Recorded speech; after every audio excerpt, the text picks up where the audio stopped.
What's up, everybody? It's Courtney from Courtney's Customs, and today I am 3 for 3 posting tutorials. I'm out in my shed. I'm working on a lot of different cups, so I figured it would be a good time to do some tutorials. So today I am going to show you how to do this one right here. I'm basically just focusing on the tie-dye aspect of it more than the wording, which, by the way, the words are water slides. I did a tutorial on water slides. If you guys want to go check that out, it's really super easy. But now I'm going to show you how to do a tie-dye cup. And these are 20-ounce tumblers. They are from Tumblerology. I like to get my 20s from there. So, like always, I base paint it white with my Rust-Oleum, and I have it on my paper towel holder. Paper towel roll thingy. So I'm gonna set you down. I actually have a tripod coming Friday, day after tomorrow. Really excited. So I'll have better shots after that. But what we're gonna need for the tie-dye is I got a neon acrylic paint set off of Amazon, and they came with a bunch of different colors. I'll just show you this one. It's Deco Art Crafters Acrylic neon paint. And you're going to need, for the tie-dye, you'll need the pink, the yellow, the blue, and the purple. And the customer for this cup actually wanted the colors to be kind of toned down a little bit. So I did put them on my parchment paper, and I added some white acrylic paint from Apple Barrel, and just stirred it in with popsicle sticks, and it did kind of tone it down a little bit. So, and then you're going to need just a little tiny paintbrush. And I really hope I can get a good view of what I'm doing here. So this is nice and dry. What you're going to want to do first is take your yellow, and I like to find a midpoint of my cup right there. You can use a highlighter for this too, but I go ahead and just use my acrylic paint since that's what I got. And you're going to take your paint and you're going to make a spiral all around your cup. And that's going to give you a guide as to where to put your tie-dye marks. And it does not have to be perfect. I will show you this one once I'm finished with it. It's all wobbly looking and everything, which is totally fine. It does not need to be perfect. See how wonky that looks?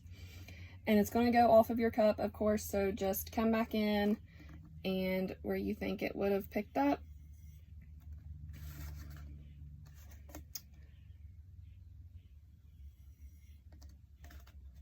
It does not have to be perfect by any means. Okay, so I have it all the way around my cup, and so I'm going to go ahead and start with my yellow, and I like to dip my paint and then kind of tap it off a little bit so I'm not having like globs of paint. And I'm going to come in and just do little stripes, kind of like flick your wrist with it so it'll fade at the end of your stripe. Oops.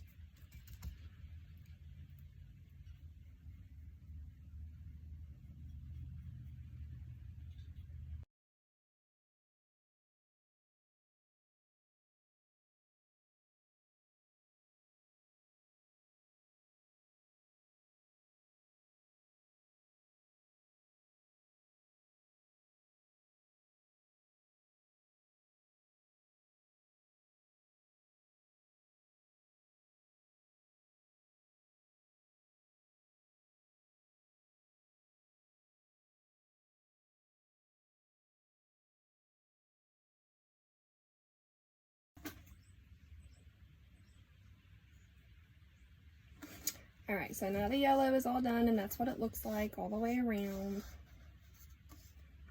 And something I forgot to grab is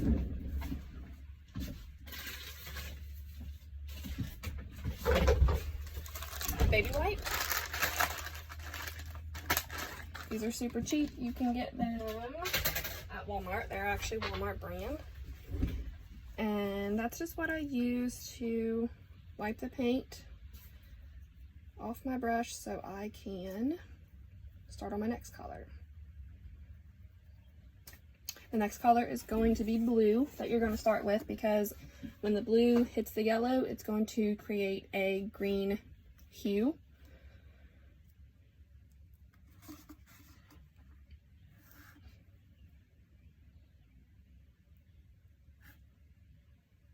You're doing the same thing, just going along that yellow.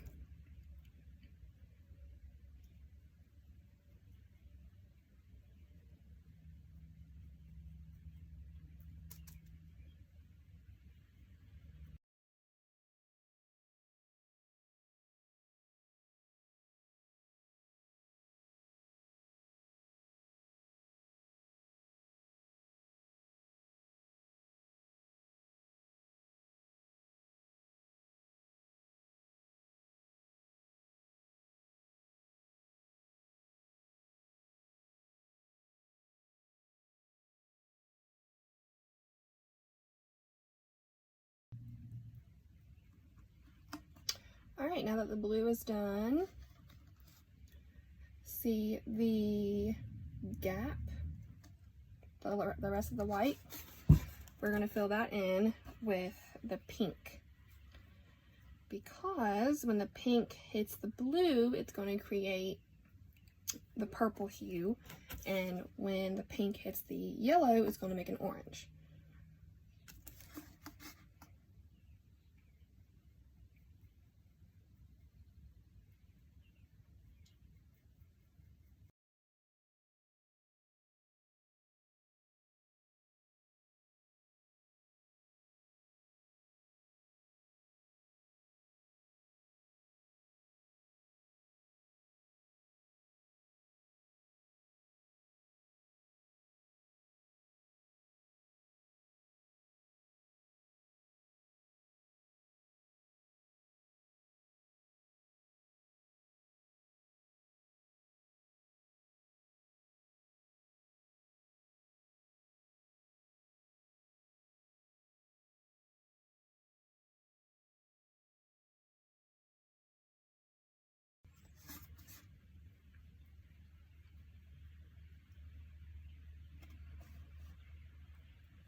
So this next part is going to be the last part you're going to do. Let me set it down so I can get my paintbrush clean. I like to go in with the purple and very, very lightly go in between the blue and the pink and just kind of brighten up that purple. Make it a little more visible. And you can do this with, you know, in between the blue and the yellow to make the green brighter, in between the pink and the yellow to make the orange brighter.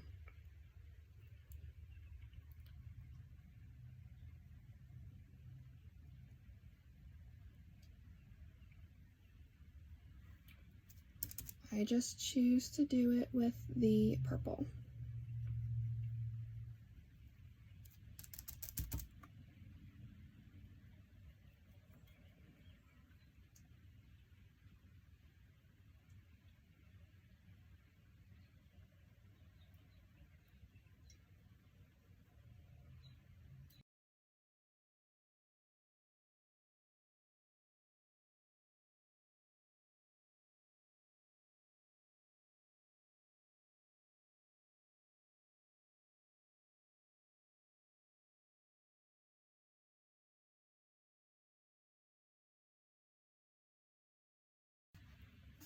Okay, I don't think I've missed any spots. All right. So, this is the end result. And I'm just going to let that dry, which happens pretty quickly with acrylic paint. And then I will epoxy, and then I will put the same decal that is this one right here.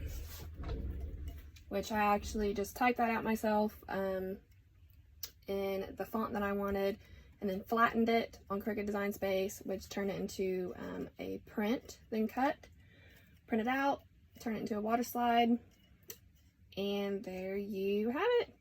So really easy, just pretty time consuming.